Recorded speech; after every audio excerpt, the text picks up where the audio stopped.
guess by Brady and keep him alive. What do you know? I'm awake. He's Not always much. awake. Got some numbers for you. I was just gonna ask you I don't know about if those. it's any good or not, but I don't have to have you beat them. It's what you provide. Ready to get going? You ready over there? yep. What you Our minutes provide. should be here soon. Do we Office need to wives and wait, stuff, or you know? Maybe if we just wanna give her a minute, that might be good. Some. be easier for her to keep Basic minutes, I time right guess, now if she's for here. insurance. Unless you're recording. I said This we week. started the recording and started the stream. It's still easier. She doesn't have to re-listen to the recording to take the start. Yeah, things are changing. If she gets close, you think. Yeah, I have not heard from her, but we have a couple of people out, so she might have messaged them and then I'll check.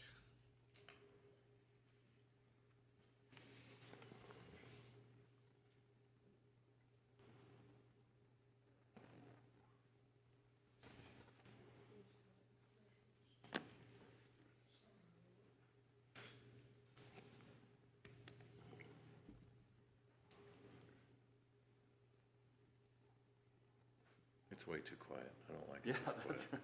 that's chatter anywhere.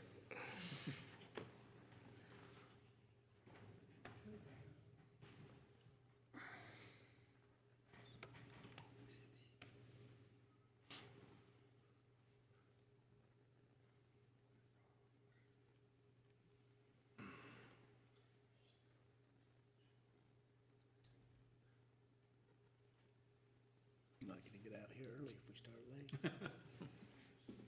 That's a good way to do it. Start late and leave early. I'll take that any day.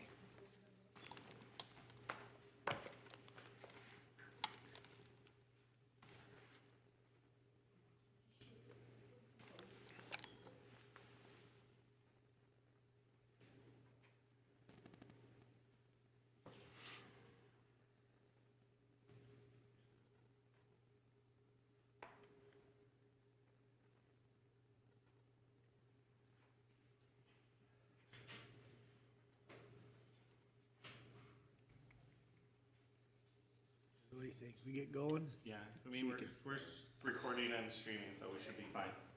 Okay, we'll bring this meeting to order. Welcome to the October 2023 Planning Commission meeting. Thanks for coming. We like a big crowd.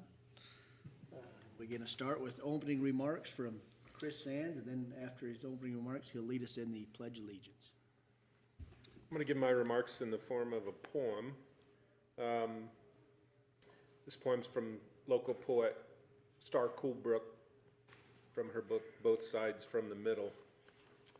She lost her partner earlier this year to cancer, which I'm sure we can all relate to in some way. But this is the poem called Harvest. On the kitchen counter, jars of pickles, dill with peppers, peppers with vegetables, suspended in vinegar, sharp tang masking barely the smell of cod fillets broiled for dinner. Husband is yearning for longer life, his cancer returning. Wife lets him help with canning. He stirs fat peppers, snapping and smoking in the pan, a slick of canola oil, skins pierced, juice burning his eyes. She cuts long strips of carrots, red bell peppers. She peels onions, he peels garlic. They stand side by side, industrious after dark, holding the news inside, each thought a texture of its own, the color of future. Whose life will be set aside first? His with its bright, varied snap, or hers, its vinegared spark? Who's to say which will be preserved and which will be tossed, like the skins and gratings of all they've peeled back, brightest colors pressed into jars, shelved, shining. Thank you. Please join me in the pledge. Pledge allegiance to the flag of the United States of America and to the republic for which it stands, one nation, under God, indivisible, with liberty and justice for all. Thanks, Chris. Anything to add or take off the agenda? Or we're No, good? there's no changes. Okay, has everyone had a chance to review the agenda and the minutes from last month? Any changes anyone sees or issues with last month? Okay, I'd take a motion to approve the both of Make those. a motion to approve the minutes and the agenda. I'll second that. All in favor? Aye. Aye. Okay. All right, the first item is a consent item, meaning that it meets all the county requirements for the commission to just approve that unless anyone on the commission has any concerns with it. I would take a motion to approve the White Rock subdivision amendment, a request for a 6-month extension on the effective period of that. I'll second. Okay. First and a second, any other discussion? All in favor? Aye. Okay. Regular action items, Geneva Rock, Newton Pit conditional use permit. You got a presentation on that for us first? Yes. Okay. Let me get it up here so we can.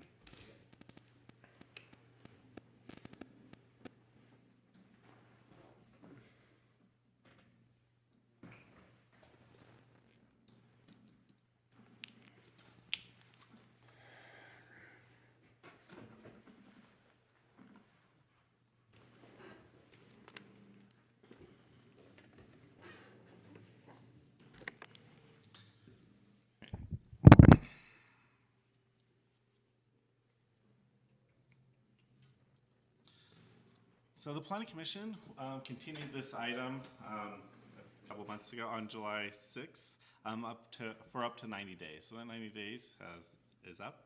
And the main reason for that was because of some connectivity issues and access issues off the main road that you see out here.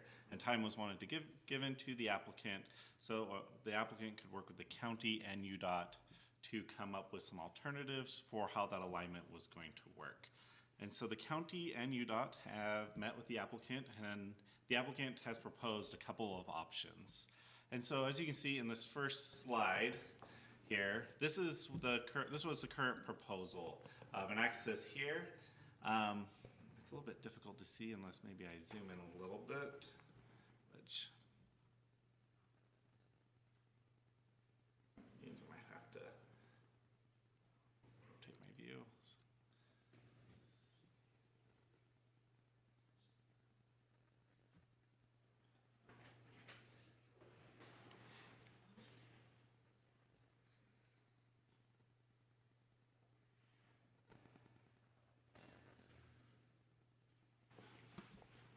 Okay.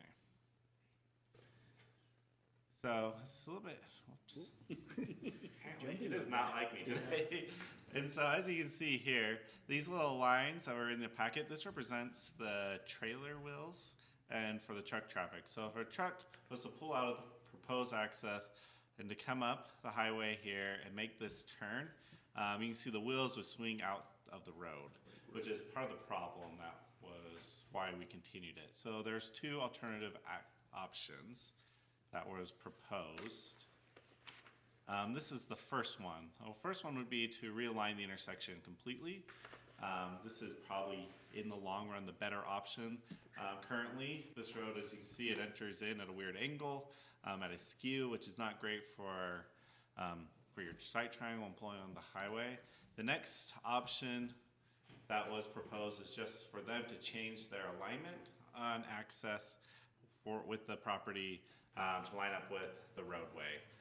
The applicant, so meeting with UDOT, the applicant and the county have continued discussion regarding the access. It is generally understood from the county engineer and Geneva Rock that UDOT will approve a new access that aligns with 4800 West. And so essentially this is the agreement that the county and UDOT have come to make this the working alignment. But the approval of this alignment has not been finalized, And it is also likely that also likely that UDOT will provide a temporary access until 4800 West is realigned. So like I said, the better option that the county wants and UDOT wants is this realignment. However, the UDOT and the county have tentatively agreed to allow them to have this access on a temporary basis until some unforeseen date in the future that the alignment takes place. It is important to note that a revised site plan reflecting this new access and a revised master plan have not been submitted at this time, just these drafts. The staff has attached we included the July 2023 staff report as a reference, but since the revised site plan and master plan, including the planning commission comments, have not been submitted, there has not been an updated staff report for this. Speaking earlier, the staff's recommendation was to continue the item up for 60 days. I did speak with our public works director earlier today, and his recommendation was that he felt comfortable with holding Geneva Rock to making this work when reviewing an updated site plan, if the planning commission felt comfortable with citing that as a condition of approval. And so planning staff's recommendation, like I said, was to continue it up for 60 days, but if the planning commission sees fit to allow them to move forward, we believe we can work with them through this process. And that 60-day extension was primarily for them to update their plans with this Correct. drawing on there, all included with that. Correct, because right now, all their current plans show the access that's further south along the roadway.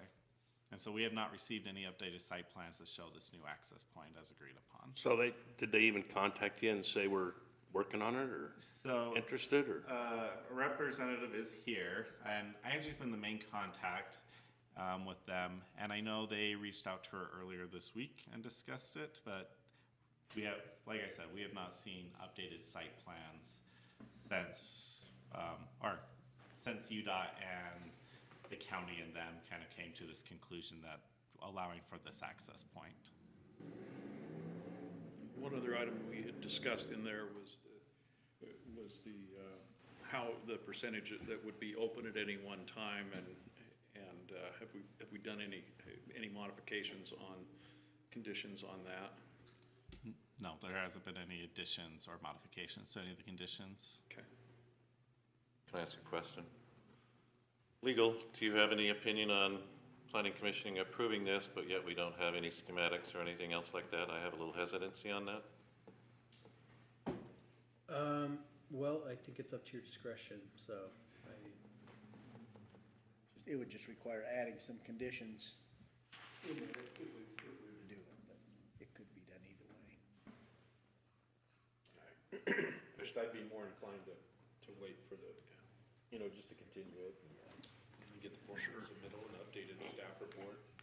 Make sure all those items we raised as issues maybe can be addressed.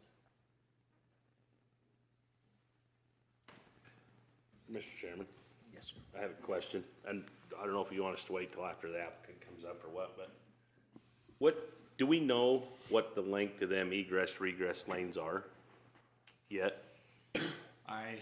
Angie might know, but I don't. Well, I'm honestly, I'm not trying to stop anything, but it's still concerning to me, even though it makes it more accessible to that 4800 West, but that's just a really bad stretch right there. And so I was curious how moving the access point, that right there comes off of a pretty sharp bend. Maybe that right there is probably about the last spot you could have it and still see traffic, but it just puts a tough circumstance because that road curves To the north. where we can't see it. It curves back, so it's going to be kind of a blind spot, and You it's can't tell the grade either. I mean, you've got some Well- pretty significant grade. And if you're pulling a train Back up that. from either back up at crossing, you're gonna have to stop at both sides of the road. You're not just gonna snap across that road, so doesn't matter where it is. It's just, I don't know. Hopefully everybody's thinking speed limit reductions and whatever else so we don't have And that- issues. That's all part of UDOT's permitting, the length of those deceleration, acceleration lanes, all that. But they're not gonna have anything to do with crossing it, your deceleration lanes. They're not gonna put a, Well, Mr. Chairman, I went out there, I spent some time there this morning. I went out, I took some pictures right there, so parked on 4800 West looking up. And if you look at option 3, where it's directly across the existing road, there's about a 10-foot bank there. So if they cut it just 50 feet wide, there on option 2, and it cuts down to the grade of the existing Highway 23, then the trucks won't be able to see going north or to their left. And the cars coming south won't be able to see the driver. They may be able to see the top of a truck parked there. So they're gonna have to take off the bank all the way, maybe even right to the property line there on, East there on side. the north side. Also, if you're coming up 4800 West and you're looking back to your left or to the west, you have to be down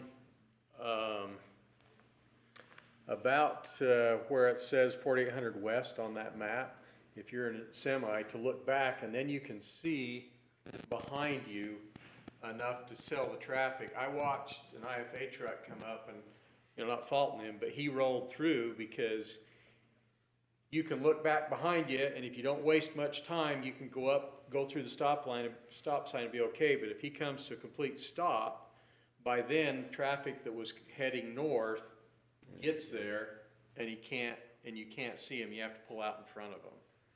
So the only option that looks like makes sense is option 2, to realign that road for safety so that you come to a T intersection. I've got a couple pictures of just pickups that pulled up there and parked at that intersection this morning, and they actually turned their truck so they could look to the left. So I think, you know, I don't want to be a roadblock for them to do it, but we all know what happens when we do something temporary. Temporary becomes permanent. So, Mr. Chairman, that was just, I've got pictures. I'm not a very good photographer, but I did look at it. well, that was gonna be my next question. With those meetings with the county and UDOT, is there any time frame of when they think they will realign that? I mean, it's in their long-term plan, one way or another. Correct. It would be in our long-term plan, but there's They no don't have any immediate funding timetable. planned to do the project itself. So it's very likely that this realignment won't happen in the near future. However, that being said, as far as UDOT and our Public Works Department, you know, openly admit that this intersection, as you can see here, this is kind of what he's talking about. You pull up, Yeah. and you're gonna have to look. You got that hill they're gonna You're gonna cut have to down. look way to. up this hill to see. However, UDOT and the Public Works, based on traffic counts and other impacts, they feel like this will be, you know, adequate temporary access. It hasn't been officially approved though at this time. It's just been negotiated and talked about as part of those meetings, but UDOT hasn't officially signed off on it. But it seems they have indicated that they'd be willing to allow it. But you say UDOT has been at the site with our county engineer? Yep. Because I was line with Val, Jay, I've pulled semis through there several times, bull wagons, and yeah, when you come up there, you look before you get to the stop sign, and then you kind of judge, well, do I cruise through and keep my momentum because I have to shut down and then go again? You can't get that momentum again. If you're coming through there with a train, you got to cross that and go straight across. Yeah. You're going to be in somebody's way. And you've got better vision in a semi. If Yeah, you're then in you a do in a car, car. it's really has terrible sight lines That's why there. it seems like the first alternative line, you get up where that new 4800 is gonna go, at least then they're coming on where the bank's not so high, and that's what I think, yeah, they do their half now, and it aligns later on, but. So the county feels like that this realignment is really their responsibility? That's a good question. That's something we have considered. There has been some discussion about where it falls and what responsibility, though I believe it is Public Works' opinion that part of this would fall onto the county for this improvement. would there need to be land acquired to do this configuration? Yeah, right now, Have to get in the corner of that field. So there is a pivot on that field One right there, shows, but Yeah. it's in the corner, so it wouldn't affect yeah, irrigation. 'cause you'd come and cut in through here. So you would take out some, or we would likely have to acquire this full piece.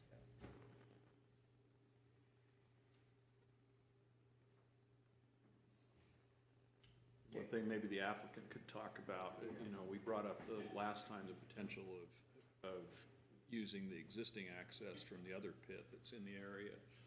If there was any discussion with, I don't know, I don't know, it'd be really interesting to know what Parsons would, yeah. I can't imagine. Yeah, that it's a they're gonna competitor, but I mean, support the- that would certainly be a better location to get trucks on and off.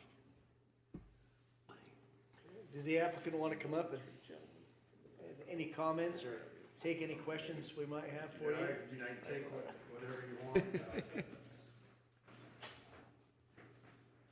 You've been involved in those discussions more than us with UDOT in the county, so. Actually, I haven't. The guy that's been doing it, he couldn't make it tonight, so Yeah. anyway, I'm Todd Wardell, represent Geneva Rock. I mean, we're open to suggestions on it. I mean, honestly, the realignment is probably the safest for everybody. I think that's pretty easy to see. But then that also with the ground and whatnot that's in that corner, that's really a Cache County for the road alignment, and they would be able to do it a lot easier than we would ever be able to. Yeah. But with that being said, I mean, we want to keep working forward with the parcel, but of getting things done and permitting and stuff like that. But if we delay it another 60 days, it's delaying everything. Well, there's another resolution here too, and I don't know if this has even been discussed. I mean, we really can't shut it down. We can't do UDOT's job. But at the same time, I mean, it would be a pain in the butt to have to go into Newton, drop off the hill, and then climb the hill to run the same route, but that's always an option too. Just, problem is, people still gonna try and use that 4,800. Yeah. Yeah, You mean have to go Direct down all and the make a loop traffic and to come Yeah, back? they'd have to come into Newton or access it from Newton, but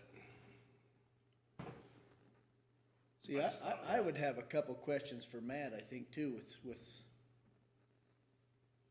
so, but we can extend it up to the 60, but if you had everything new into them before next month's meeting, we could do it all in 30 days. I mean, I realize that still delays you.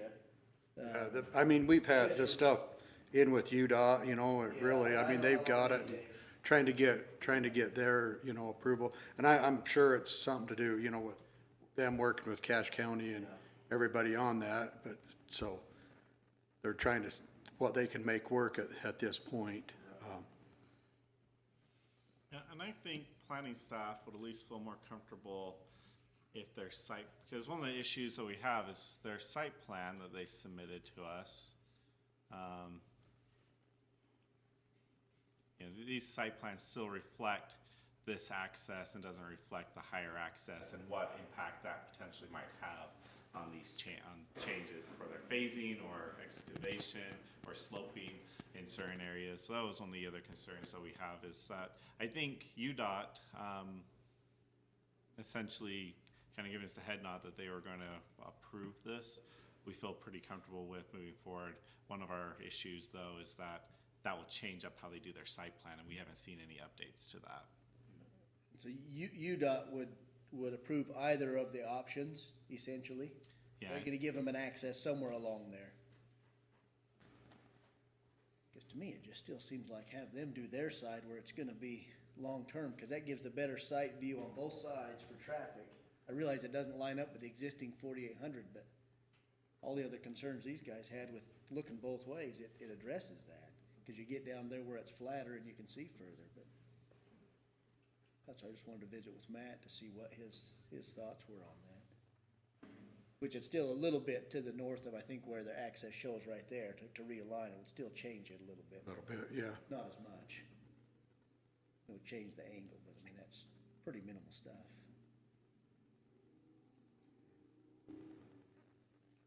Okay, any other questions from the commissioners for the applicant? Mr. Chairman, I just have one question. So, if we delayed this meeting tonight, or if we delayed approval from tonight, the only reason we're delaying it is because you didn't have a site plan on where your access is gonna be, is that correct? Yes, that is. But is that delay, what I'm hearing is that delay is because UDOT hasn't made a firm decision, is that correct? That's correct, they have not. They've just, that they'd get access, but I mean, that's the one that they said that they would approve. This one here? Well, Well, but- this one here, the alignment. That one. Well, no, they said they would approve temporary, this one, the temporary one would be the first, no. Okay. Well, at the end of the day, you're not gonna get an access out of there unless they approve it, so that's nothing to do with us. that's correct. It's just if they get your questions on the Yeah. phasing of it, Yeah, Which- we posed that question and the applicant said they would get back to us on that.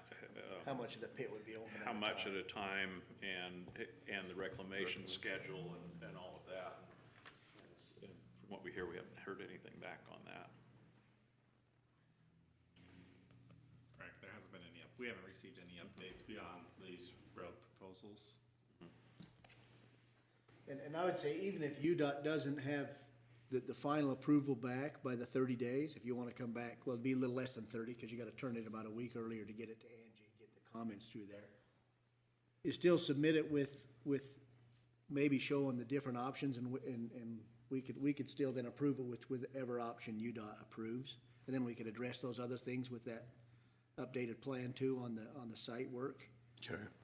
If those are We the could- only we two could- things we have concerns on. We could continue it up to 90 days and then Yeah. come back as soon as you have have everything stuff together. ready. And the other conditions in there, you can already be working through all those, and so these last couple would be the only ones.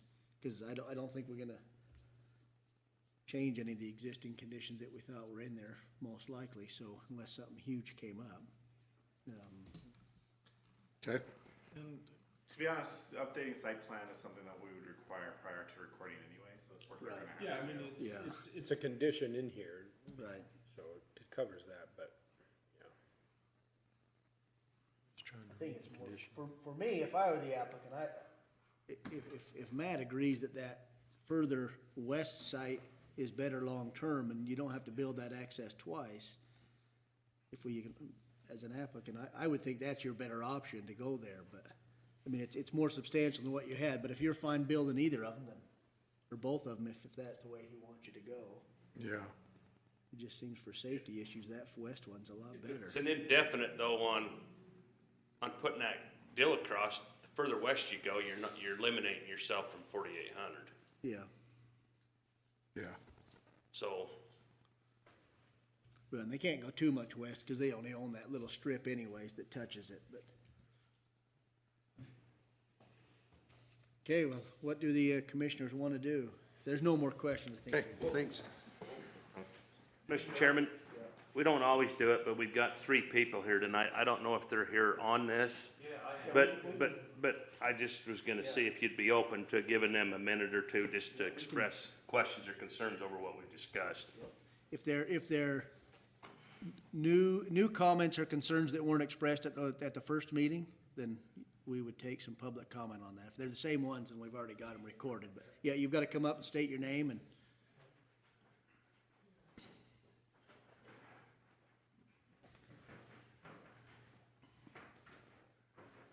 So my name's Craig Rollins, and I kind of put this thing together. I'm friends with Geneva, and these are my cousins, okay? And give you a little background, I've been transportation manager for the last 35 years. So I've done trucking companies for Staker Parson, Geneva, Kilgore, LeGrand Johnson. My question is, do you have this on your diagram? I went and ran it several times as a trucker would run it. Okay? Good dance. Pardon? No, that's for my meds. So from, if you change it from where those two roads meet, 4,800, okay? If you bring it to the southwest and come around there, you decrease the ability of a driver to get across safely. You say this plan decreases the safety of the It driver? does. It does severely. Because of the slope? and Because you've the- got a house up on the corner, and they pull out with combines and trucks and everything as well. If you leave it where it is, you're not shutting him off on the northwest side either. He's got more of a view from that middle point. Not only that, you got Parsons down on the other side, and they can see you from there. If you move it further west, now you make it hard for them too to see trucks. Okay? I think the best option would be to go just straight across. Whatever dirt you gotta move, you can replace it in other places. But if you take it straight across, he's got at least 3 to 5 seconds, and that's almost 400 feet at 50 miles an hour for a car coming toward you. That's the same spec that they use in 41.6A on how far back you should follow a car. 5 seconds. 3 to 5, depending on who's talking. Okay? If you give that trucker on both sides 3 to 5 seconds, he can make it straight across. Your trucks nowadays, I don't know about everybody else's, but everything I know in Salt Lake, they're all automatics. There's not banging gears to get across. He's not shifting 3 times to get across. Now, farmers may still have standard transmission. That's fine. I'm just saying, the people that primarily are going to use that pit are probably going to have automatics. And they're going to go and they get across quickly. 70 to 80 feet total length, that's barely 1 second. From stopped to get across. That's where I would put it, and I've done coal hauls up in the mountains where they don't have good roads. That's about as good as you're gonna get. Beside the proposed plan of buying that extra land, that's a great idea. I'm not gonna put that one down, but it does shut off the travel time and the viewing for the driver. The Yeah, further so west you traffic go, coming south, then is what you're talking about. Traffic coming south, it gives you, well, you've hit the rise. Yeah. And that space is kind of limited then. I can see where you're coming from on that one. yeah. But I think there's something else that needs to be mentioned, and that is, there's gonna be some conditioning of people on that road, period. That's what happened when Parson put theirs in. I worked for them when they bought that. You've got to condition the public that uses that road. There's just no question about that. Okay? So if you push it up, we take away time for the driver to get across. You push it down, you still got to bump into Parsons entrance. And you're blocking the vision for the driver either way.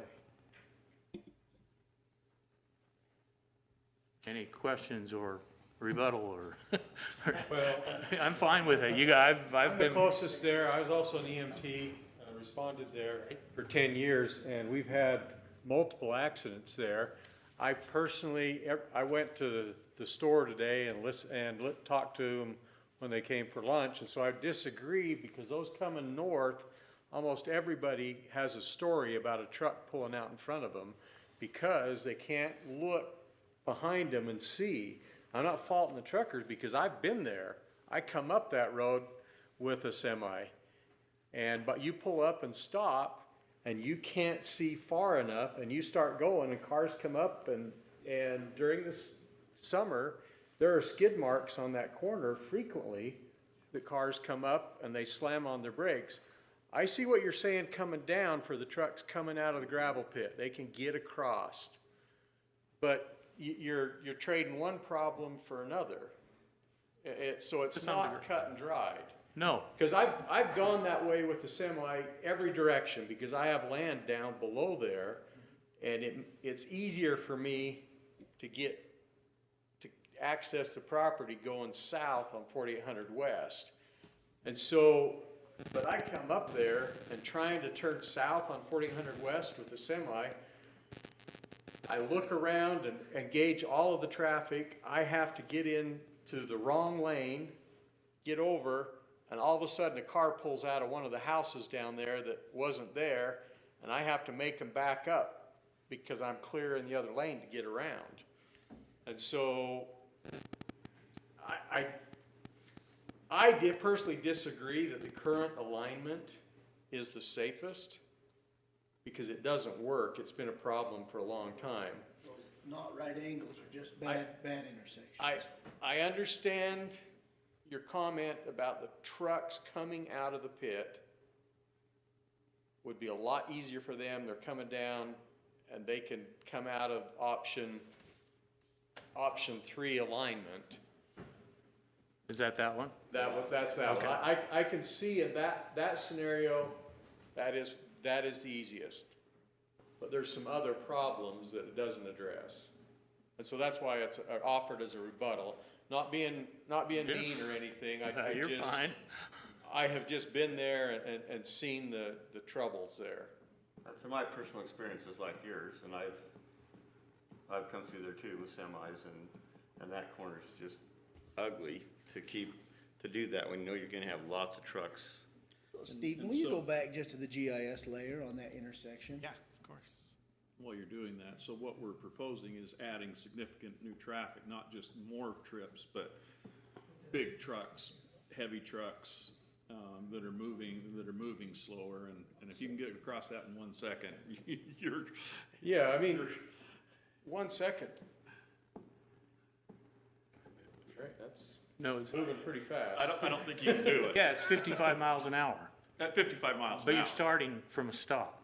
Yeah. I just use those numbers to show you that if you were going 55 and you went through across the intersection, it would take you 1 second to pull the truck through it. Okay? And the reason I brought that up was because you go into Logan City or going into Smithfield. That intersection is how much bigger than this intersection, and it has 4 directions vying for that middle section. I know, I got hit on 4th North in Logan one time because they're big intersections. This is not as big, and if you go straight across, coming in or out, you avoid a right-hand turn and a left-hand turn. And anytime you've got to swing 70 to 80 feet, if there's cars behind you, they're going to be impatient as well, or they're going to try and go around, or that you could make up a whole, like I said earlier, you've got to condition people, whether there's a sign, 400 feet back to the west and to the east, or north, excuse me, that says trucks entering lanes. I mean, they're all over down in Weber County, Davis County, Salt Lake County. You gotta, and that doesn't mean people will read them, but if you have them up, you protect the cities, the counties, everybody, and UDOT has to figure out what has to be done according to the law. Okay? And I think my biggest question is not that your access, but if the county's looking at changing the other side, which is a dangerous angled intersection anyways, that's where I wanna talk with Matt and see what the county, because maybe if they can swing out in DNS field and then still leave the intersection there and make that so it still squares up. I mean, you see UDOT doing it at Ted's right now, all those intersections, those angles are just never safe angles. And so I wanna visit with the county and see what, cause whether you're on the other side or not, I think they're gonna square that intersection up sooner or later. And so I'd just like a little more clarity on that to see what plans and options are there for that.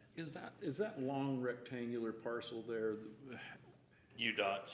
Yeah, that's what I thought I saw, that UDOT owns that. It is, they got gravel out of there years ago. Oh, is that what, oh, but it does not go all the way to 23. It doesn't connect. It's just Okay. in the middle. I thought it went all the way to 23. I'm like, well, maybe Has there's that your little- option. Has that little dirt lane that connects there.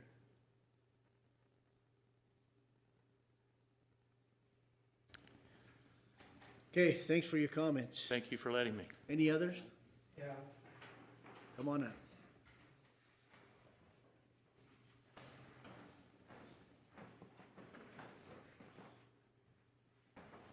My name's Jeff Benson, and we're the ones that own the land out there. I drove semi for 45 years, 85 feet long with the truck and trailer, and I got hit in a Malaga on the crossroads, fog. I mean, we can't prevent accidents, but I think on that one, didn't they say that UDOT would approve one of the two, either one? So I don't know why we have to delay it if UDOT's gonna approve one of them anyway. One or the other, I'm like Craig, that straight shot would be better. That's a bad intersection. But it's been there for, well, I'm 71, been there since I remember. Well, and that's why we're saying if they're gonna change that anyways, as they update roads in the county. Yeah, That's why so- we just wanna look at that and see. That's all I gotta say, that after driving semi for 45 years up to Gooding, Idaho, and Star Valley and Salt Lake and all over the place, that I've been in a couple bad accidents, and We're trying to minimize those. if I we know, can. I realize that. But I think if we just update those things for next, or we can extend it, they can come back next month though with everything updated, and then that'll give us a minute, and we can get Matt to come to next month's meeting, Yeah, if we hopefully, get to answer any Matt's question. input on that is Yeah, where I think where he was in those what meetings the with you, that county it'd be is- good to ask him and answer a bunch of questions that we might have there. I would just say, Mr. Chairman, one of our key responsibilities on whatever it is we approve, but particular conditional use permits are health and safety issues, and I think this is one Minimize that those we as much can- as possible.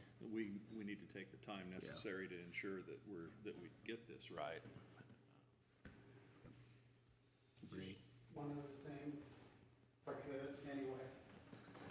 I know the Parson pit that is just north of ours, where we got the ground, I know they had that exit and entrance on that corner for years, and they finally moved it farther south. That was a bad one on that corner. I mean, I about got into it in my semi. Guy pulled out in front of me, and I don't know how I missed him, but I did, and I know, realized you guys weren't on planning and zoning back then, but I don't know how many years they had that entrance into that pit for years before they made them move it. So, What's your thoughts on this? Okay, commissioners, any other discussion, or Approving anything. I would take a motion one way or another? There's not a, Mr. Chairman, I move that we continue the Geneva Rock Newton Pit conditional use permit for up to 90 days. do that road. We have no You budget say for that 90? right now. Up to 90, so then we've got options. They can come back as soon as they're ready, but up to 90 days. So did we do 90 before, We did. and we're down to 60? No, Or we're he- down to 30? He's saying 90 again even. I'm just saying 90 again. That would give them They time. can, if they can there's- come back in But 30. just to clarify, did we say 90 before? And so where does that put us today? So today was the 90, so that's why we would be extending it again. And the 90, anytime you're working with UDOT, 90 is pretty quick if it's your first approach to them, so. It'll be, and they've got most of that done, so, yeah, they can come back in 30. So we've got a motion on the table to extend it up to 90 days. Could I ask for amendment on that? Would you guys be willing at all to accept 30 days pending that they have the requirements so that we can make a decision next meeting? And if we identify specifically what we want to know? Well, we can make a decision next month anyways. Yeah, I don't know that it Yeah. matters, because they can come back as soon as they Yeah. can. We're just giving them the option of up to So 90 if days. something happens, and they don't get the stuff done, they don't have to ask for another extension next month. We Okay. can approve it next month with the 90-day Yeah, if they extension. came back and they had everything together, they could do it at next meeting. So do we need to hurry and clarify so they're very clear? What are we waiting on? an updated site plan and an updated, Who's recording?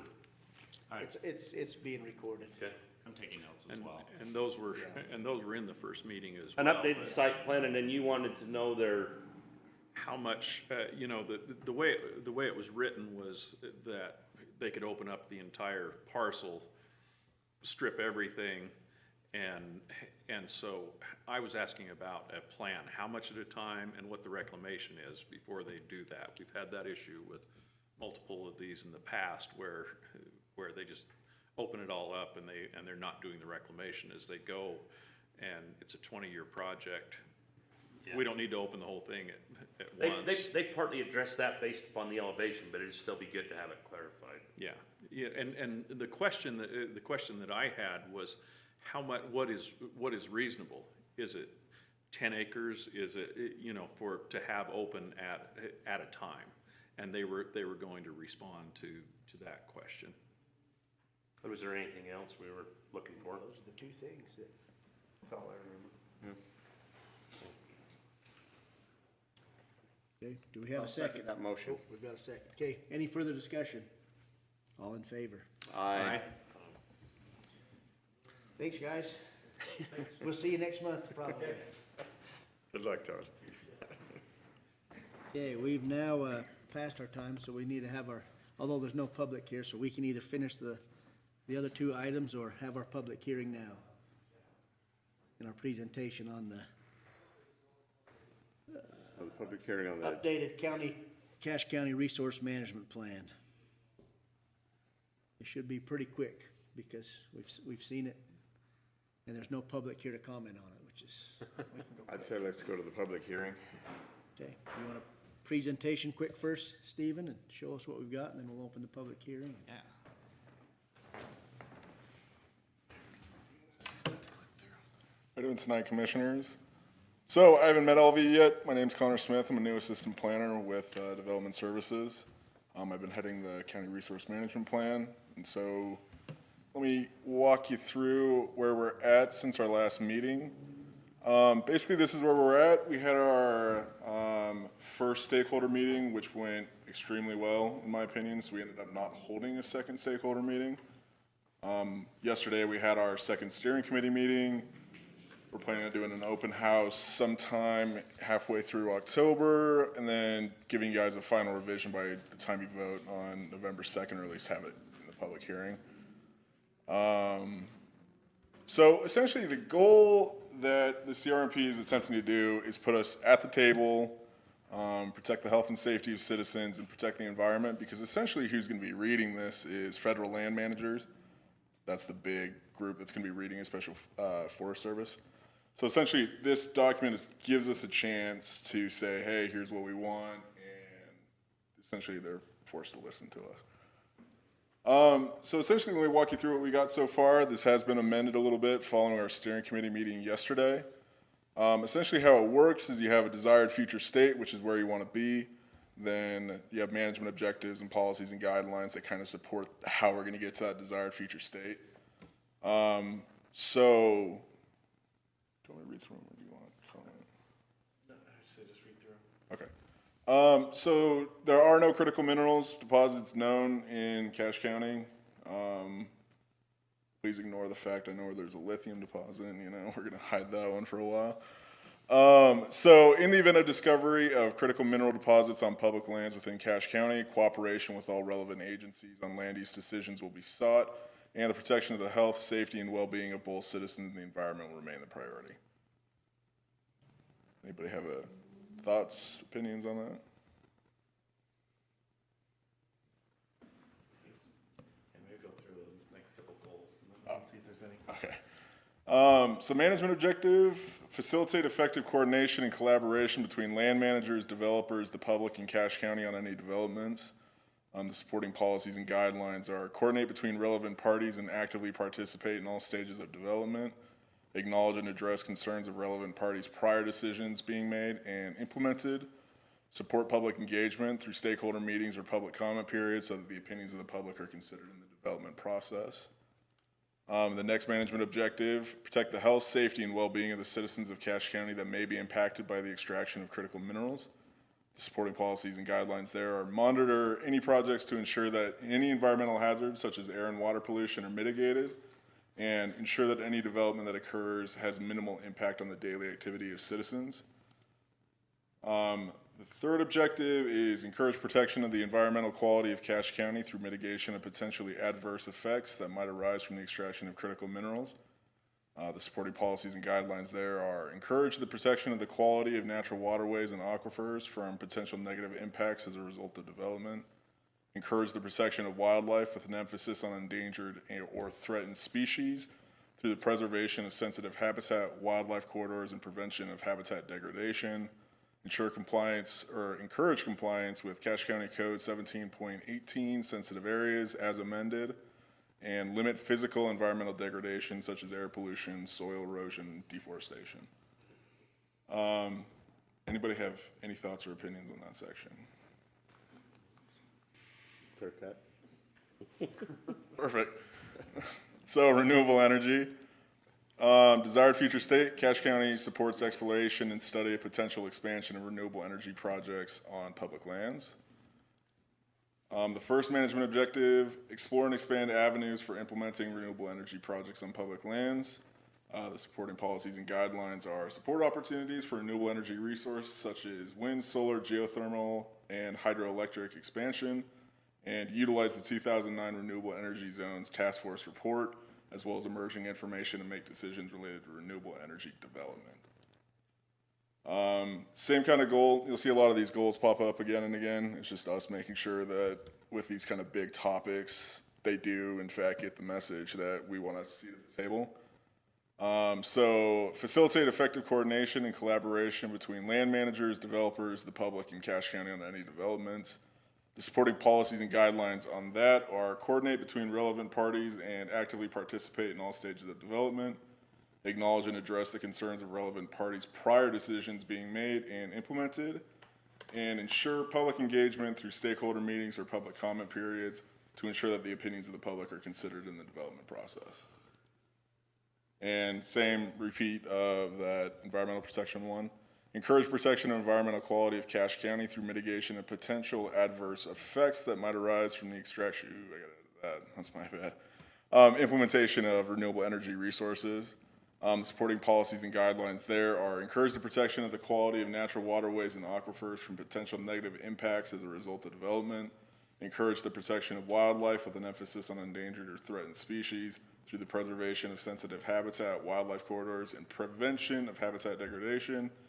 Encourage compliance with Cache County Code 17.18, 17 areas, or sensitive areas as amended is met, and limit physical environmental degradation such as pollution, soil erosion, and deforestation. Any thoughts, opinions? No? Okay. Pipelines and infrastructure. The desired future state is the development of pipelines and infrastructure is essential to providing services and utilities for current and future resident or citizens of Cache County.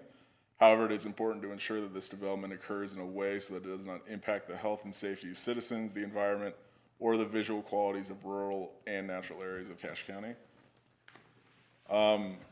First management objective, facilitate effective coordination and collaboration between land managers, developers, the public, and Cache County on any developments. Supporting policies and guidelines or coordinate between relevant parties and actively participate in all stages of development. Acknowledge and address the concerns of relevant parties prior to decisions being made and implemented, and ensure public engagement through stakeholder meetings or public comment periods to ensure that the opinions of the public are considered in the development process. Encourage, what is unique about this plan, just relevant to this one, is we can ask them to take into consideration our code as it exists. And so we actually do have a public infrastructure code that exists. And so this is us basically saying, hey, we want you to take a look at this. But encourage compliance with Cache County Code 17.19 Public Infrastructure PI Overlay Zone. Policies and guidelines, review all applications and land use decisions to determine if Cache County Code 17.19 Public Infrastructure Overlay Zone is relevant. And ensure that once a project has been approved and completed, all conditions and stipulations of approval are met and are in compliance with Cache County Code. The next management objective, maintain or improve visually appealing scenes and views on public lands in Cache County. Policies and guidelines are encourage land use goals, decisions, and transportation and utility solutions to consider the impacts of development on visual resources and the overall experience the public has on public lands. Encourage preservation and maintenance of significant vistas and landscapes that have special visual and aesthetic qualities, and preserve the visual character of areas that may be impacted by infrastructure development. Another repeat, protect the health, safety, and well-being of the citizens of Cache County that may be impacted by the implementation of infrastructure. Policies and guidelines are monitor any projects to ensure that environmental health hazards such as air and water pollution are mitigated, and ensure that development occurs has minimal impact on the daily activity of citizens. Another repeat, encourage protection of the environmental quality of Cache County through mitigation of potential adverse effects that might arise. I gotta add that one again. Policies and guidelines, encourage the protection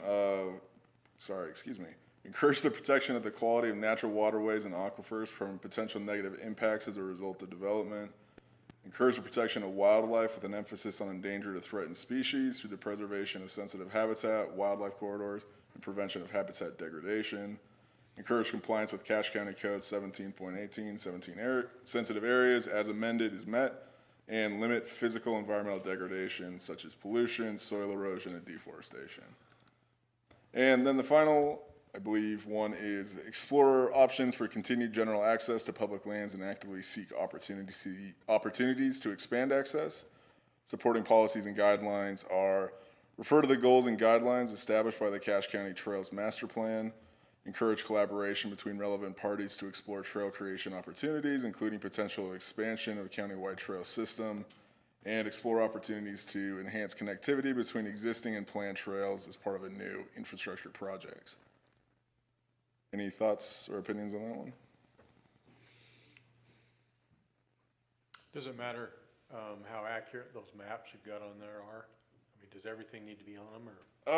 Not necessarily. They're mainly just kind of there to give that quick snapshot view.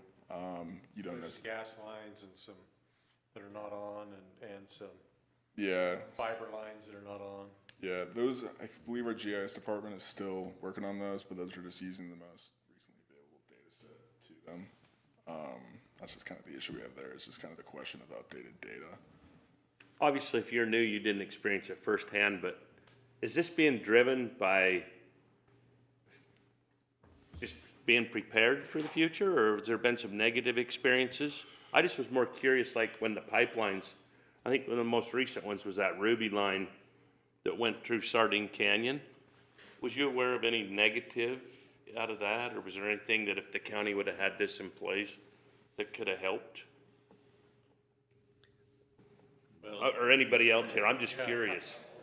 So, and most of that crossed private property, and so this wouldn't even come into effect. So It wouldn't? This only affects if it's on public property. Any private property, this has no bearing. This just requires those agencies, if they're crossing public property in Cache County, to kind of follow this. So these are just 4 new items that the legislature added to the county resource plans that weren't done in, was it 2016 when the first ones were done? 2017. 2017. And so these 4 items were never included, and so we're just adding those to our resource management plan. But yeah, it only affects public property. We are supposed to be updating now. Yeah. So we're behind on getting this updated, so we're trying to get it to the county council so they can approve it before the end of the year. Yeah, exactly, because essentially our code and our general plan really kind of governs what happens along private property within the county.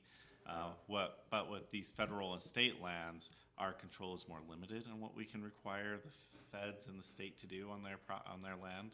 And so the state required that each county pass this resource management plan, and to be able to help provide guidelines for the federal government and state government for what type of activities that we as the county and representing the county people, the people in the county, what we would find acceptable. That's kind of the reason why a lot of the goals and management strategies are the same, because we really want to make sure that we're protecting the individual people who live here and also the natural environment that we have here in the county. And so that way, when things come in, I mean, there's obviously going to be items that will come in or could potentially come in on public lands that would overall benefit us economically or provide jobs or could be great resources for the county. But we want to make sure when those do happen, that they happen in such a way that they're not going to provide a negative impact.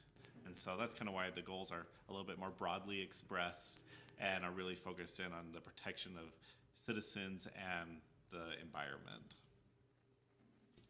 Smart.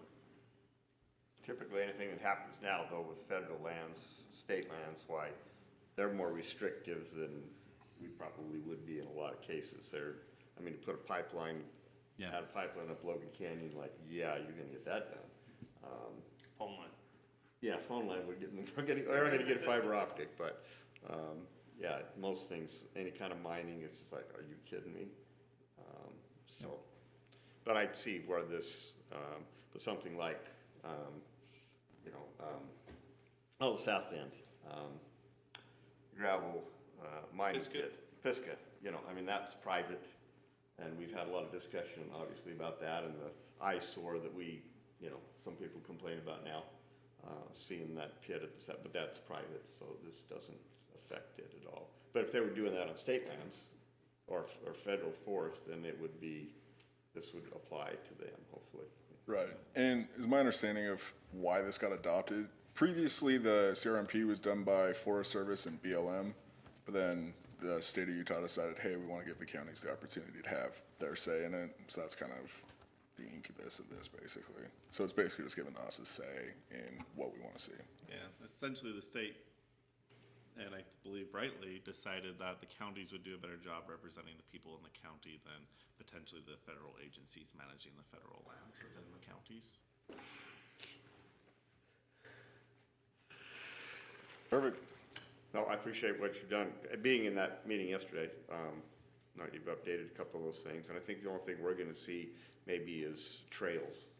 Yeah. It's about the only thing that I see right now that might be in front of us. Yeah, that's kind of the big one. I know Councilman Erickson mentioned bringing roads into that, and we're just kind of wordsmithing that, just making sure that access to public lands, I know he had. Yeah, and there are several. Yeah. Logan Canyon, like I said, up Tony Grove. Yeah. They have tried to shut off a few of those roads here and there that I know we want to stay open. When I was a kid, we used to could drive into White Pine Lake, and suddenly it just a little more. Pretty soon, that was completely shut off. But when I was 21, we drove right into White Pine Lake. Oh, really? Haven't done that in a lot of years. No. You'd be like that senator from southern Utah. You could probably try it. Yeah, there you go. It wouldn't be You'd make the cost news. prohibitive. You'd make the news. Make a statement. Make a big ride. Get us all together. It was open until the dynamite. Yeah. That's what closed it. Somebody blew it. That's interesting. I didn't. So do we just Was it planned dynamite? make a or was motion it- to move this to the county council, or what do we? Yeah, well, first we need to open a public, I was gonna say, we're still wordsmithing some of the details, and we wanted to be able to hold a open house, allow the public to have a chance to come in and weigh in on this before the planning commission made a recommendation, which we'll be doing this month. And so our plan is, we wanted today to present you kind of the general ideas and goals that we were pursuing. And if there's no objections, I mean, I think we saw, this is the last section, utilities. Yeah, I honestly think a lot of it. Yeah, if there's no general objections to the way this is heading, then we'll get these out to the public and have the public have a chance to give any feedback. We're not anticipating, not a lot of this is controversial, we're not You see the big anticipating group we have. a lot of comments at the open house, but, Food while you get somebody. okay. However, we still thought it was important to open it up, at least to allow that opportunity to take place. you'll be looking for a recommendation from us at our November meeting. Correct. Yeah. Okay. So with that, then I guess we can have a motion to open a public hearing. So moved. Second. Okay, all in favor? Aye. Anybody from the public? Make a motion to close the public hearing. Second. Okay, You got a motion in a second. yep, motion a second to close the public hearing, all in favor? Aye. Perfect. Okay, we'll look for any possible minor changes at next month's meeting and Nobody Perfect. I think it should sail through pretty easily, Hopefully. since we didn't have a lot of questions anyways. Okay, next up, we have a advanced shoring CUP amendment.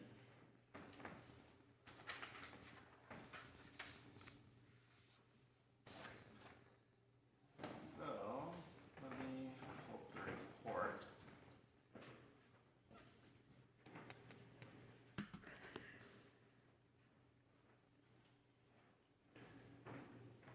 See you, Connor. So this is a property located just north of Hiram and south of Nibley, so kind of in that unincorporated area between those two cities. This is located on 4400 South and 1500 West.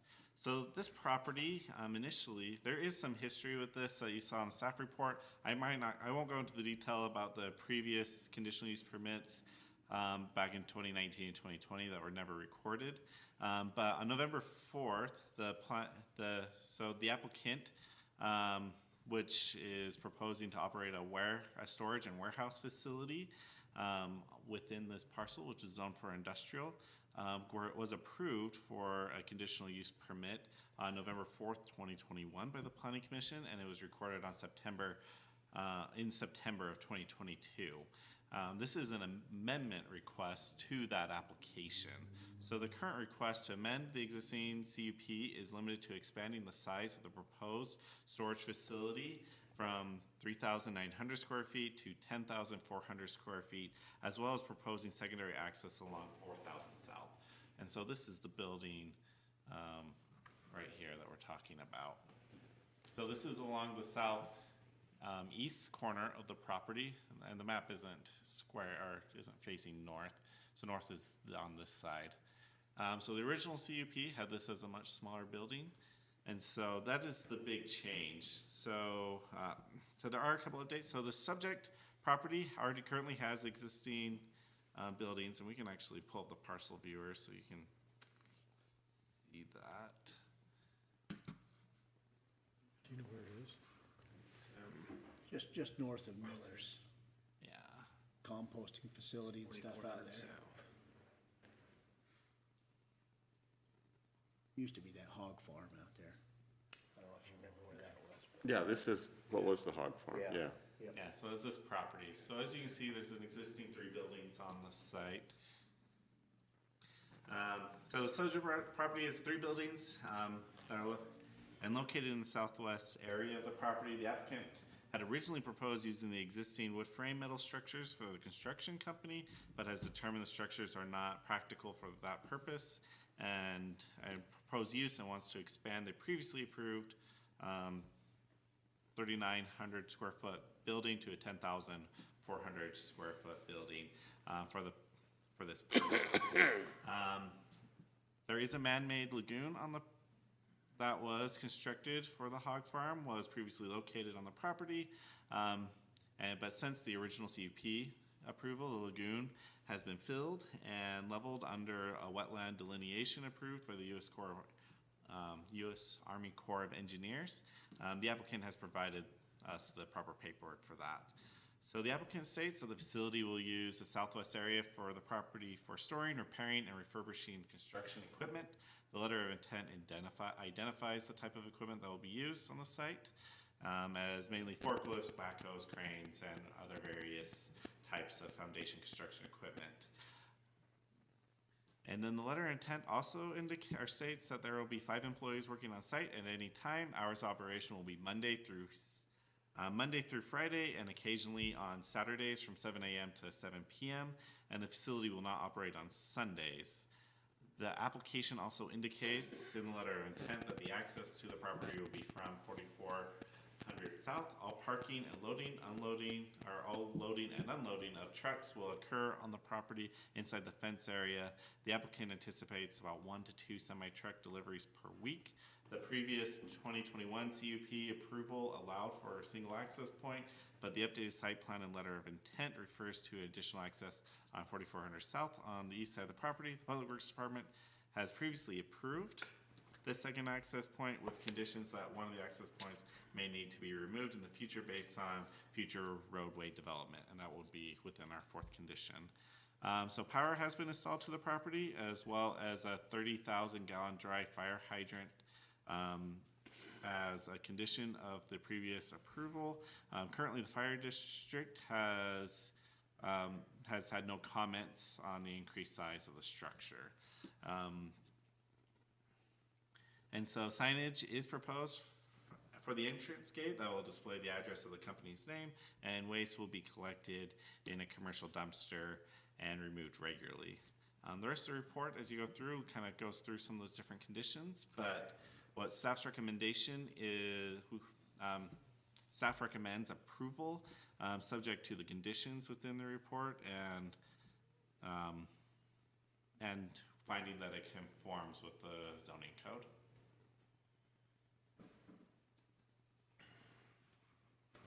Is there any questions? I'm looking on his plans, and maybe it's hard to zoom in on him, but it said everything would happen inside the fenced area. But on his, like his site plan of the building, you don't see, so is it, did the first CUP have a fence requirement in there? You know, Angie would definitely know the answer to that. I'm not sure about that. Because it talks about a fence, but I can't find it anywhere on the plans or in the.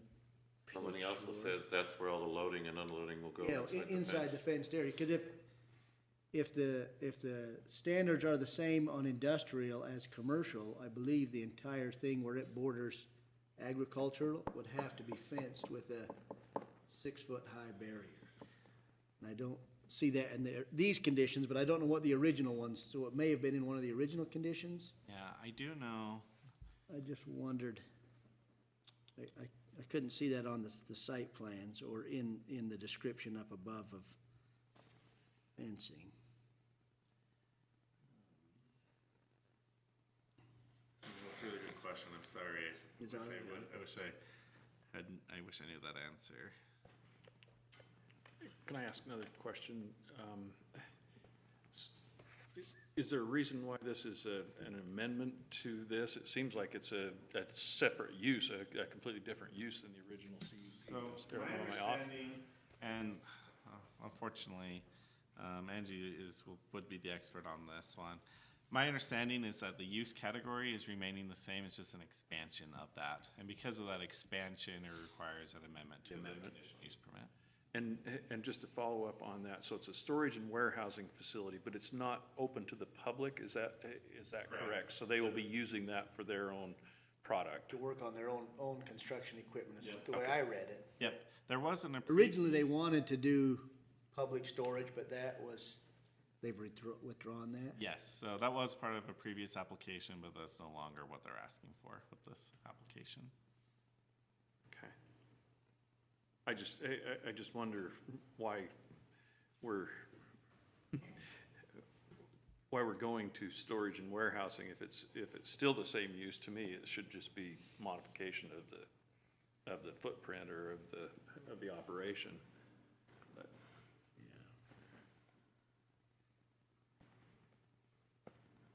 It's probably similar to like when the ski resort wanted to increase their occupancy, they would have to come for a change. it just seems size seems change. funny that we're calling it warehousing, storage and warehousing where when. They're not storage and warehousing. Yeah, it's. Yeah. So that would be my one question, is if we have put that requirement in there before, and if not, if it needs to be in there now as one of the conditions to require that fencing. We can add that in, that they will have to do the fencing. And if it's not for sure, I mean, and it may not be under industrial, so I don't want to make them do it if it's not required. But if it is, I want to make sure it's in there as a requirement. I don't believe our industrial code requires fencing. Let me look. I don't remember it. Commercial in general, as we've saw it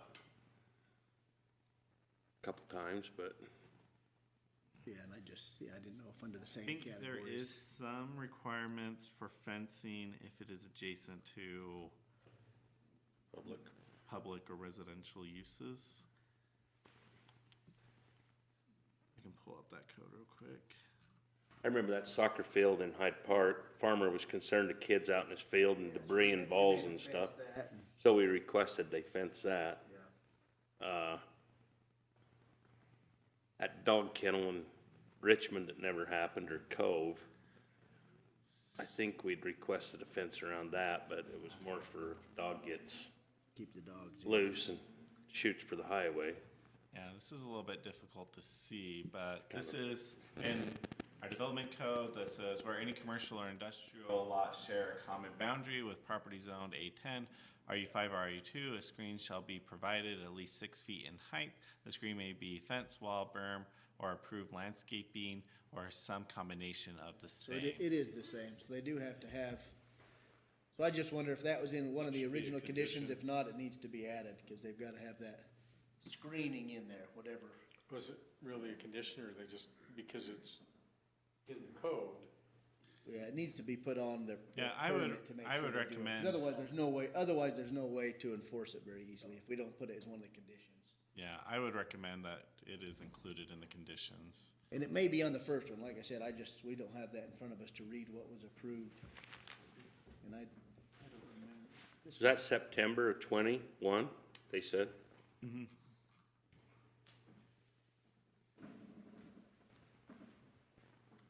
I think we might have still been on paper packets then. I'm sure we were. Yeah, you, Pretty old. cause that was before me, and these came right as I started.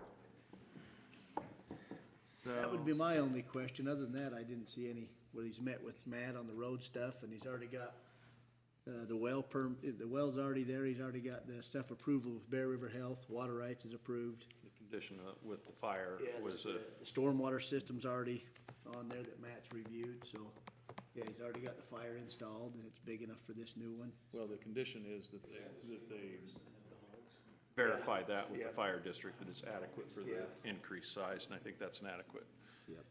condition for that.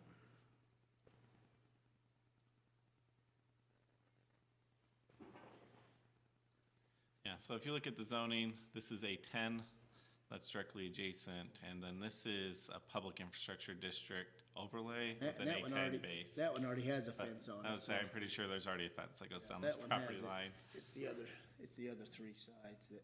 Yep. And so, yeah, I think that's very appropriate. It might be covered in the previous conditional use, but it'd probably be appropriate to include You it could in just your add it with recommendation. that notation that if not in the original conditional use permit, it's gonna be a requirement.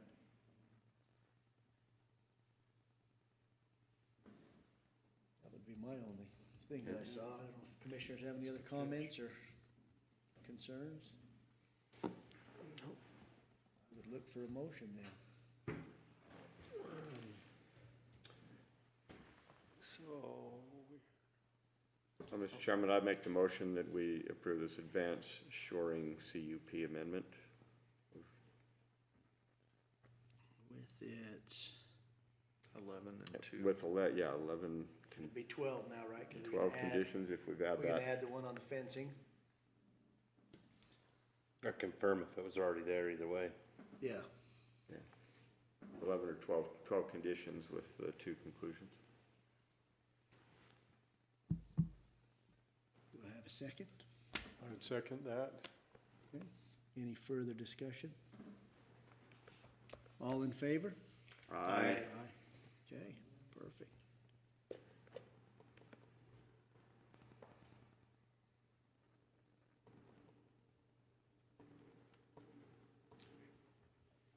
Now we're going to the big one. Oh, yeah. So there are a couple updates minutes. that we can walk you through. I apologize about the tardiness of getting the code out, or the updated one.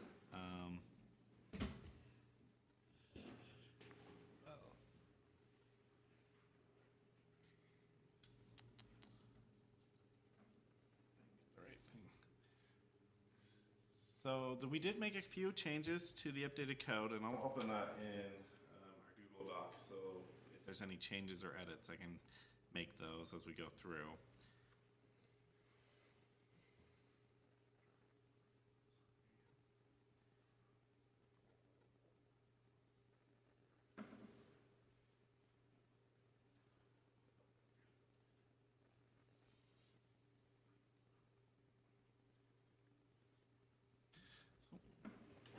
So to kind of summarize, we are updating our subdivision code to come into compliance with Senate Bill 174 that was approved that required an update to our process in approving subdivisions. There were many things that the county was already doing, and so there are some very minor tweaks in some areas. However, the biggest change came with our review process and some information that we have to provide up front. One of the items that was asked by the Planning Commission at the last meeting was that we provide a draft of the checklist and processes that we would have to follow. And so that was included in the packet in this kind of Excel sheet. It's a little hard to read on the screen since it's so big, since there's so much text. Yeah. But we're supposed to provide a list of code sections. I might see if this pulls up better in the Excel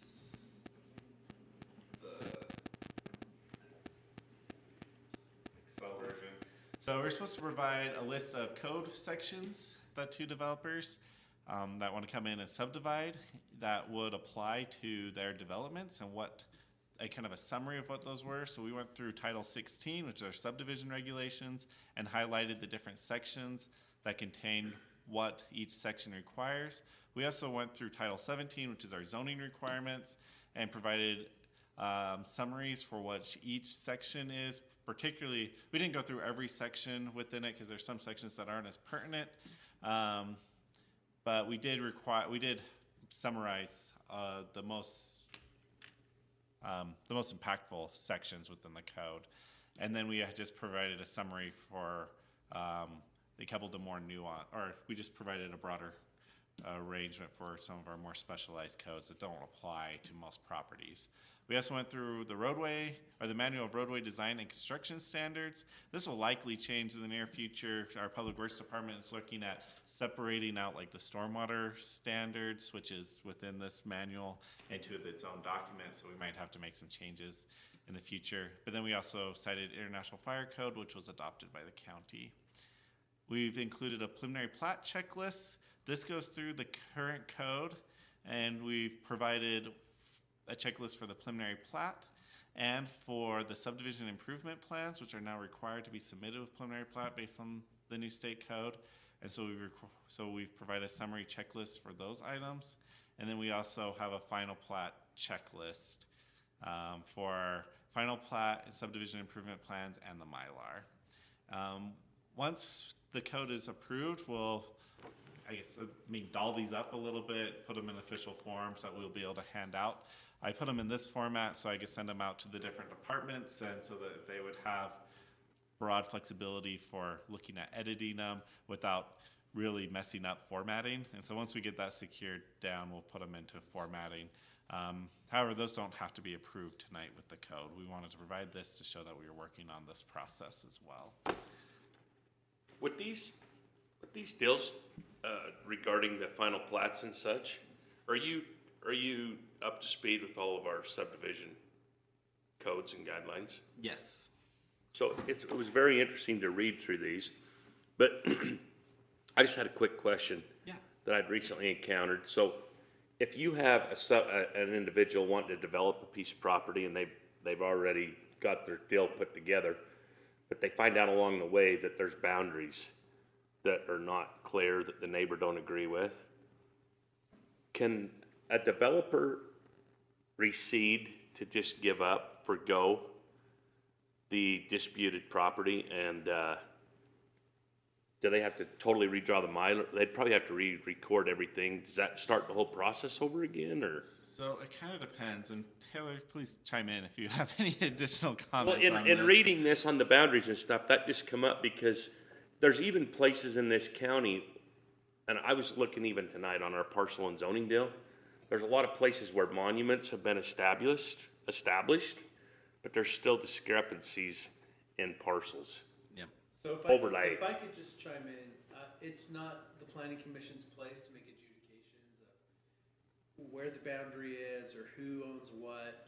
If there's a private dispute, then they need to get that resolved, and we're not gonna weigh in on that. But they have to have it resolved. It doesn't start this over. Huh? It doesn't start this process over. If they got the whole subdivision approved And there was just, cause we had one out there by me that same thing, right? The two different surveyors' lines crossed, right? There's about 50 feet in the middle. Yeah, But they didn't have to come back through the process for a subdivision reapproval. Before the final recording of that plat, they had to decide on where that line was. And so that's, same thing would happen. so in answer to that question then, a person could just recede their. He could just say, I don't wanna I'm fight not it. trying to get in the Yeah, middle, you get I the understand 50 we're feet. not, but Yeah. our guidelines still state that there's gotta be a clear defined line, and if there's a discrepancy, somebody, Right, and for our purposes, there could be a clear defined line, but whether or not someone else, a third party, is disputing that with this person, that's a separate issue that we don't have to weigh in. Yeah, typically, in my experience, if there is a dispute between property owners through a subdivision process, most of the time, they will resolve it privately before they bring in the Mylar for signatures.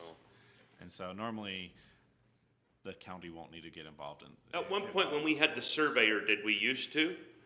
Would we have them draw theirs, the other guy draw his, and then get a third opinion for that? I find it interesting how certain part of the counties, or certain parts of the county appear to be more affected than others with them overlays, and I just don't understand how it could happen if there's monuments and everybody's going off the same points.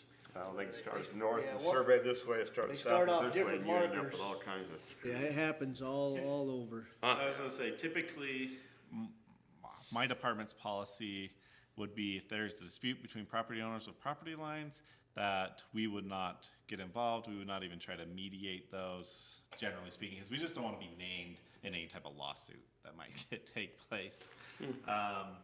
The only time that I would recommend that the county would get involved if it involves our right-of-way or one of our easements that might be impacted by the dispute. So if they're claiming our right-of-way line is wrong, at that point, then yes, we would. Well, and I wasn't expecting that we'd get involved. I just was wondering how you accept resolve of it. I mean, if a person's willing just to forgo the disputed part and say, fine, I'll accept the lesser, if that's, as long as it's on the Mylar and recorded, if that's acceptable. Yeah, as long as all parties are in agreement to the end result, then there shouldn't be a problem with moving forward. Really what the state requires for a Mylar to be recorded, it requires that a licensed surveyor stamps it and signs off that the boundary lines are correct. That doesn't always necessarily mean that they're always correct, but that is the way that the county ensures that we did everything correctly, that somebody who's a professional, who's been trained and licensed in surveying a property has reviewed it and signed off, and then the county surveyor will review it, but typically what they're just reviewing, they're not comparing other surveys, the county's job is mostly, we just go through the legal description and make sure it closes correctly and make sure that the plat map reflects what the legal description actually says. Yeah, they don't compare it to all the other legal descriptions around that parcel. Otherwise, real estate attorneys would be out of a job. Yeah. And you guys would have a lot of disputes to settle. Yeah, we wouldn't want that. No, you have enough. I really like these checklists you have in there. I think they'll be, Dang nice. they'll be helpful for, That would make a lot of difference to some Because then we got 30 days. Yeah.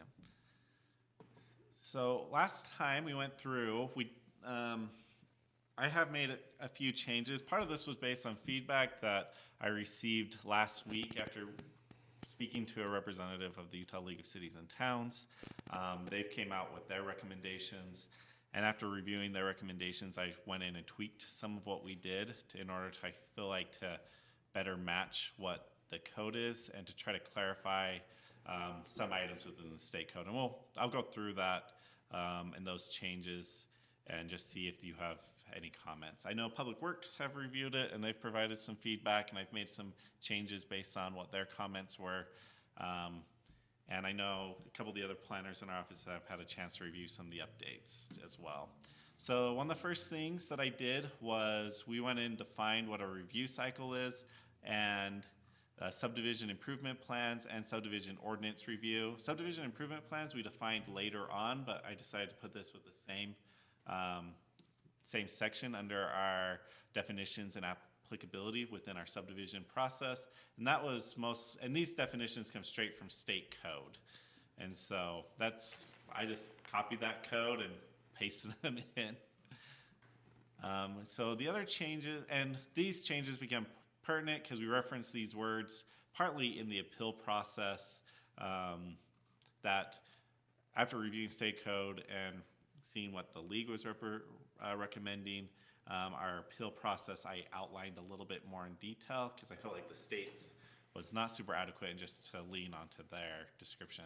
So I won't go through every change to the codes because we went through most of that last time.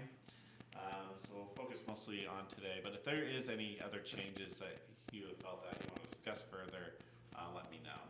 So the most of the updates that we did, other than a few minor tweaks to some language here and there, were in the final subdivision plat and improvement plan section.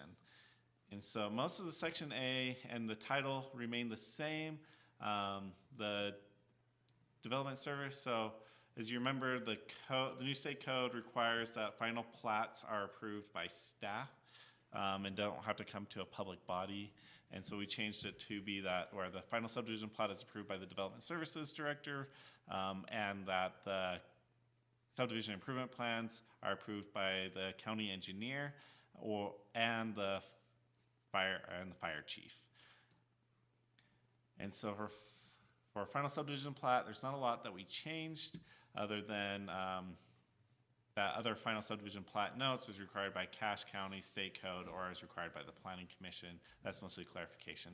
So this is section B and C are really kind of the big changes from last time. Actually, section B is pretty similar. This is the subdivision improvement plans, and this section establishes that they have to be prepared by a licensed engineer and that the improvement plans shall adjust the conditions listed in the preliminary plat report and any conditions of approval by the Planning Commission.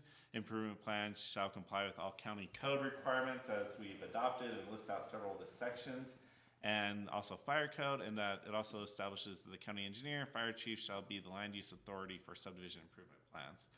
So we were just citing within our code, it was just section C without any of the subsections, that they would follow the state process as amended. We kept that section in, but then we went in and provided a little bit more detail just for clarity purposes.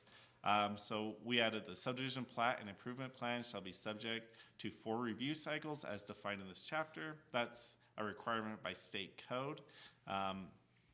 Essentially what state code is requiring is that you can't just pass a code, you can't just keep reviewing and keep reviewing, that you're contained to only being able to review the plan set up to 4 times as the county. And after that, if they've addressed everything that was required, then you have to approve them. But if you're still not willing to approve them, then it outlines an appeal process, which we'll get into later. So by the time the 4th review cycle comes along and we're not willing to sign off on them, then they can appeal that to Board of Engineers, which we'll get into here in a second. And so this next section just outlines how the county, we have 20 business days to review. The county may require additional information relating to applicable plans and ensure compliance with county ordinances and approved standards and specifications for construction. Modifications to plans that do not meet current ordinances, so we can just require a couple of those things. And the review cycle limitation does not apply to property containing sensitive lands and geohazard areas. So we have the 4 review cycles. However, state code allows for an exemption if there's sensitive property within that. And so we wrote that into the code. If an applicant makes material changes to a plan set, the county engineer has the discretion to restart the review process. That's also something within the plan that if there's big changes that they can have that review cycle start just with that section. But so when we define that, but only with respect to the portion of the plan set that the material change substantially affects. So sometimes we have big comments, they have to change everything that fundamentally alters that aspect of the plan, and when they submit new plans, we can reset that review cycle.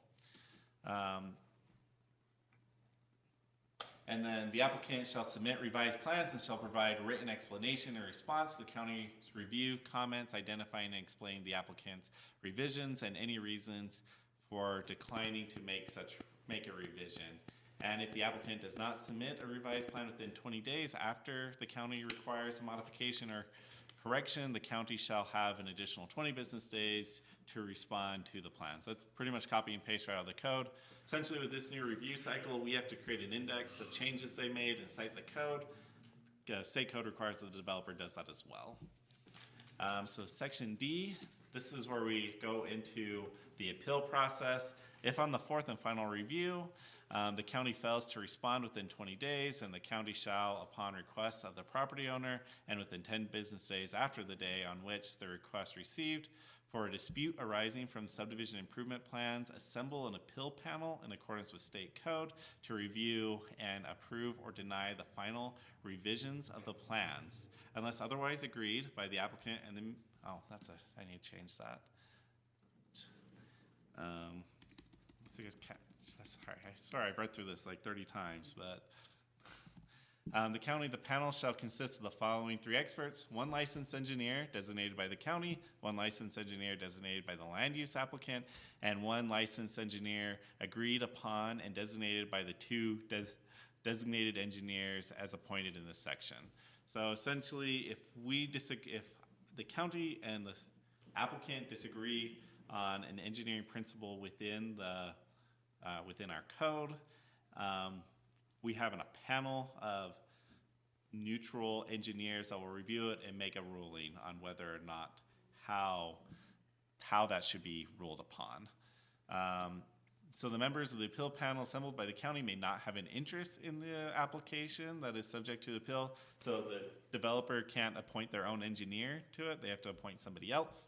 And the subdivision applicant shall pay 50% of the cost of the panel and the county's published appeal fees. So anything we have to publish, they have to pay for, and then we'll share the cost 50-50 of that panel. So I have 2 questions on that section. Yeah. One, do they only go to this if the county misses the 4 review, doesn't approve it after the 4 review cycles? Correct. Or they could potentially appeal it at any time. They're just unwilling to make a change. Right. We could assemble this panel. And so is the rest of that, is that how it is in state code? Yep. Because that's what made me wonder, if the county is failing to act, right, they didn't act in their 20 days on their 4 review cycles, and now we're making the applicant pay 50% of the cost because we didn't act. I can see if they appeal it early in the process, that seems logical, but if it's the county's fault, they have to appeal it. It's good to I trip. don't know why we're charging 50% of the cost, but if that's state code, then I guess we can't change it, but Yep. maybe I gotta start with the state on that, because that seems pretty unfair to the applicant, that the county didn't respond, and now we're gonna make you pay for half our I might legal have to fees. look in state code. There are some provisions where if the county just doesn't respond, that it can go straight to this review panel, and then they can just approve the construction drawings if the county's just unwilling to respond. But I mean, hopefully, I anticipate that this will Yeah, it be shouldn't have not very long. utilized The very reality of frequently. this happen is about like saying we'll become the next president. I'll vote for you. We actually sat with Speaker of the House on this, and talked about this because we felt from a county side and from a municipal side that there was differences. And he says you have a fair point there, so we hope they listen.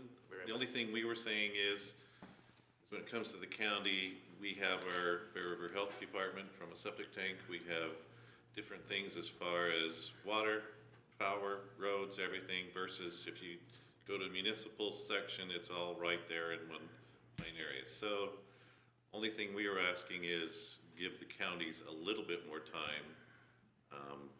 And so he said he would listen to it, but we'll see what happens. And then the other change in item number 4, this is for disputes arising from subdivision ordinance review. So state code defines this. This is one of the new definitions.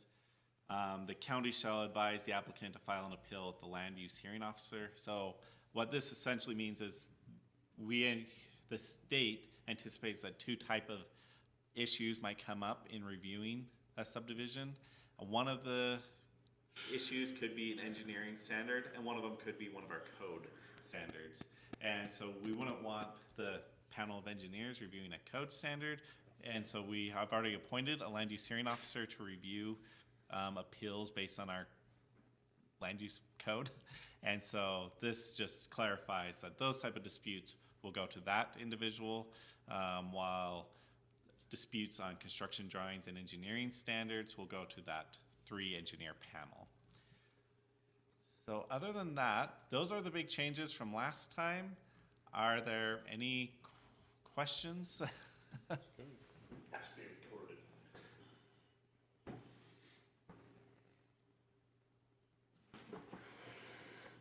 Looks good, I think, getting close. Spent a lot of time on it. Looks like it's covered a lot of bases.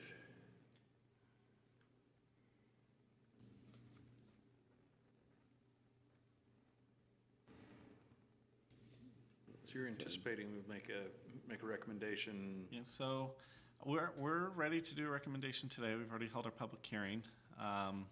However, I know I made some significant changes to this document within the last few days. We don't have to have this approved until February, so we have a couple month breathing room. So the Planning Commission, if you feel comfortable making a recommendation today, that's great.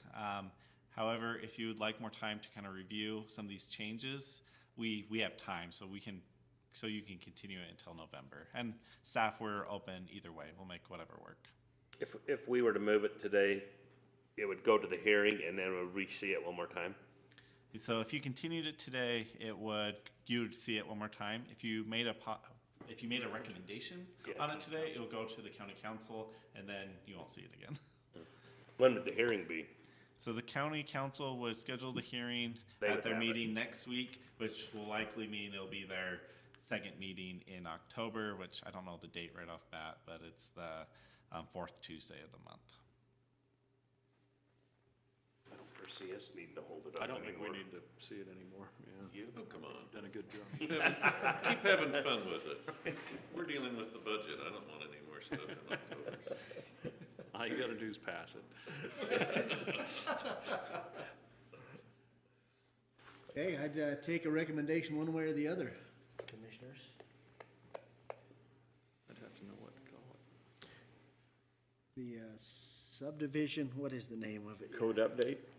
Just Cache County subdivision code update? Is that what No, he's, included in that? So I make the recommendation, that we recommend approval to the county council of the subdivision code update. I second the motion. Any further discussion? All in favor? aye. Kind of a short meeting. Yeah, we didn't have to extend it. pretty good. It's not dark yet. What's next month look like? I don't know. We don't have much. Got a gravel pit, probably. Yeah, gravel pit. Gravel coming back. pit, we'll see the CA, the County Resource Management Plan. I don't know if we'll have a whole lot else. Cool. Perfect. So I just do have one item of staff reports. We have the Cache Summit that's coming up in November. We'll get you that information. If you want to go, just please let us know. It's really good. It also counts towards, you're supposed to do 4 hours of training. We try to cover some of that during these meetings, but that also counts toward that as well. Another item, you'll probably just see this. The county received grant funding to publish some public information videos about housing within the county. Those recently been finished. They're actually on our website under the Housing Crisis Task Force website right now, but part of that grant was advertisement. So if you're on social media over the next month or so, you may start to see some of those videos or clips. And so if you want to see them fully, you can go to the Housing Crisis Task Force. They're each about 3 to 4 minutes long. One is generally geared towards the general public. Another one is more geared towards elected and appointed leaders within the county and the adjacent the cities. And so we can also send you a link to those as well so you can see them. Okay. Other than that, I don't have anything. Perfect. Well, without any complaints, we'll adjourn. Second it.